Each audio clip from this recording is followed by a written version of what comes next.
النهارده ان شاء الله هنستخدم كيس من البطاطس اللي جمدناها مع بعض. انا طلعته كده من الفريزر وسبته لحد ما يفك. هعمله بقى بالطريقه اللي بتعملها مرات اخويا. هنا عندي بصله، حطيت لها شويه زيت وشويه ملح، متستغربوش كميه الزيت، مش هتبان بعدين، وهخليها تحمر. على فكره انا عملتها معاكم قبل كده بس بطريقه ماما بتحط لها اضافات زياده زي الفلفل الاخضر والخضره، وبيبقى طعمها تحفه برضو.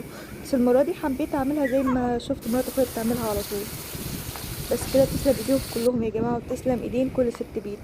البصل اخدت لون، نزلت بالبطاطس وتاكلوها بالف هنا وشفا، عليها ملح وكزبره وكمون. ده الفيديو بتاعي بكل بساطه. لو عجبكم الفيديو وعجبتكم الوصفه متنسوش اللايك والشير والاشتراك في القناه وتفعيل زر الجرس عشان يوصلكم كل جديد. ونتقابل ان شاء الله في فيديو جديد ووصفه جديده بمنتهى السهوله والبساطه. مع السلامه.